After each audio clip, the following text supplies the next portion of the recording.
2 दिन पहले तक सत्ता के कुर्सी पर पहुंचने का जो फॉर्मूला था वो काफ़ी मुश्किल लग रहा था।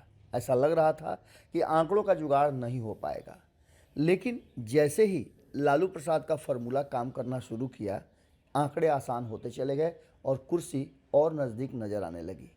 आपको बता दें कि बिहार में जिस तरह की 8 महीने पहले सरकार बनी और उसके बाद ये कहा जाने लगा कि ये सरकार पूरी तरह से मजबूत है और आने वाले दिनों में लोकसभा या विधानसभा दोनों ही चुनाव में क्लीन स्वीप करेगी और भारतीय जनता पार्टी को परेशान करके उसे सत्ता से बाहर कर लेगी। आंकड़ों का जुगाड़ और वोटों का समीकरण अगर जोड़ा जाए तो उसमें काफ़ी मजबूत नज़र आ रही थी महागठबंधन। लेकिन क्या ये महागठबंधन एकजुट रहेगी? कई तरह की बातें शुरू हो गई थी, कई चर्चाएं थी जिसको लेकर के कहा यह जा रहा था कि सीट शेयरिंग का फॉर्मूला तय होते ही सब कुछ बदल जाएगा और महागठबंधन बिखर जाएगा। लेकिन 25 तारीख को महागठबंधन की रैली के बाद बहुत सारी बातें सामने आई। कहा नहीं जाता है कि ठोक बजा करके देख लिया गया। नीतीश कुमार ने जीतन राम मांझी को एक बार मंच पर ही ठोक बजा करके देख लिया और जीतन राम मांझी मंच पर भले ही चाहे जितनी भी बातें उनको कही गई हो, जितना भी उन पर संदेह और शंका व्यक्त किया गया हो, लेकिन बाहर निकलते ही जीतन राम मांझी ने नीतीश कुमार में आस्था दिखाई और कहा कि वो कहीं नहीं जा रहे हैं। लेकिन इन सब के बाद आपको बताएं कि सबसे ज़्यादा असरकारक अगर कुछ रहा तो वो लालू प्रसाद का फॉर्मूला रहा। जब लालू प्रसाद सिंगापुर से देश आए थे तो उनसे मिलने के लिए तेजस्वी यादव गए थे। उससे ठीक पहले उन्होंने कुछ फार्मूला बताया था तेजस्वी यादव को, जो फार्मूला अब काम करना शुरू कर चुका है। सभी जानते हैं कि नीतीश कुमार जब कुर्सी खाली करेंगे तब तेजस्वी यादव बिहार के मुख्यमंत्री बनेंगे। हालांकि नीतीश कुमार ने 2025 तक तेजस्वी यादव को आशा बंधा दिया है कि वो कुर्सी पर उन्हें बैठा देंगे। लेकिन इन सारी चीज़ों को लेकर के जो कालकंटक भी था उसको भी दूर कर दिया गया है। यहाँ तक कि अपनी सरकार को चलाने और तेजस्वी यादव को खुश करने के लिए उपेंद्र कुशवाहा जो लगातार ये सवाल खड़े कर रहे थे कि आखिर तेजस्वी यादव क्यों बनेंगे मुख्यमंत्री, जबकि जनता दल यूनाइटेड में सब कुछ मौजूद है, बहुत सारे नेता हैं, तो उन्हें बाहर का रास्ता भी दिखा दिया गया। लेकिन इन सारी बातों के साथ 25 तारीख को रैली समाप्त होते ही जिस तरह से समर्थन का और आंकड़ों का जुगाड़ होता नज़र आ रहा है वो साफ बता रहा है कि तेजस्वी यादव का मिशन जो है वो पूरा हो गया है। तेजस्वी यादव लालू प्रसाद से मिलने गए थे और कई नेताओं से उन्होंने मुलाकात की। उससे पहले भी 2 दिन पहले वो झारखंड में जाकर हेमंत सोरेन से मिले, उसके बाद अरविंद केजरीवाल से मिले। कांग्रेस के साथ लगातार उनकी बातचीत चल रही है।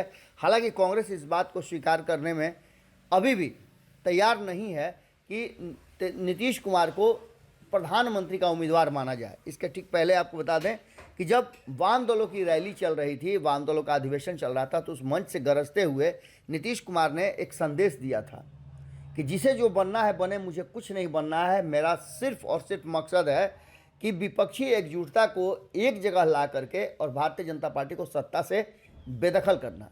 हालांकि यही एक बात जो है नीतीश कुमार को कहीं ना कहीं कमज़ोर करती है। बाकी सभी जगहों पर नीतीश कुमार काफ़ी मजबूत नज़र आते हैं। आपको हमने पहले भी बताया है कि नीतीश कुमार किस तरह से मजबूत और कमज़ोर हैं।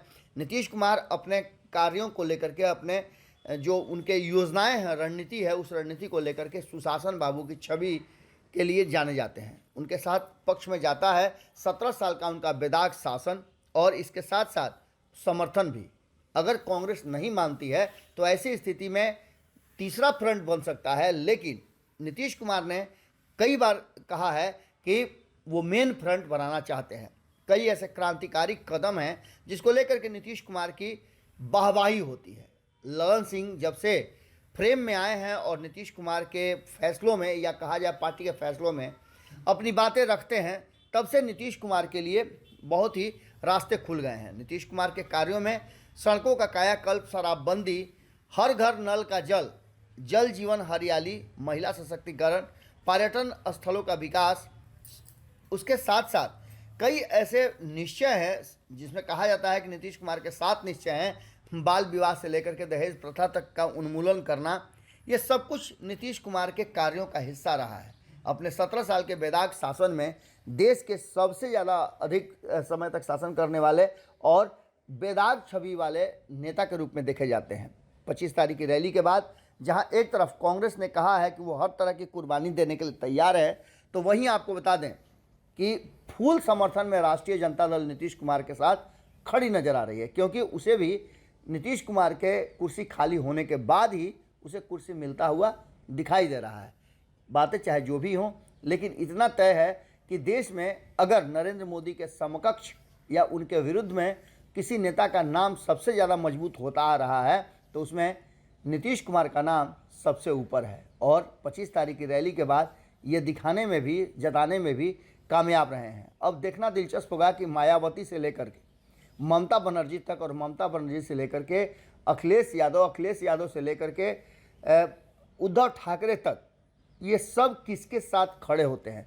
और सबसे बड़ा सवाल यह है कि कांग्रेस ने स्पष्ट कर दिया है कि बिना कांग्रेस के कोई भी फ्रंट मजबूत नहीं बन सकता और न ही कामयाब हो सकता है। ऐसी स्थिति में देखना दिलचस्प होगा कि कांग्रेस क्या फैसला लेती है, उसी पर सब कुछ टिका हुआ है। हालांकि कांग्रेस को पॉजिटिव फैसला लेने और नीतीश के पक्ष में फैसला लेने के लिए लालू प्रसाद और तेजस्वी यादव लगातार मिशन नीतीश और फार्मूला लालू लगाने के लिए तैयार हैं। जुड़े रहिए भारत लाइव के साथ, खबरें लगातार जारी।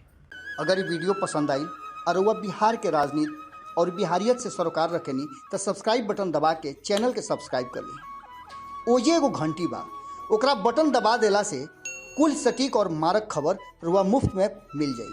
अगर रुआ पत्रकारिता के हमनी के नया प्रयोग में सहयोग कर चाहतानी तो ज्वाइन बटन दबा दी। पेटीएम नंबर नोट कर ली 9386816700। धन्यवाद।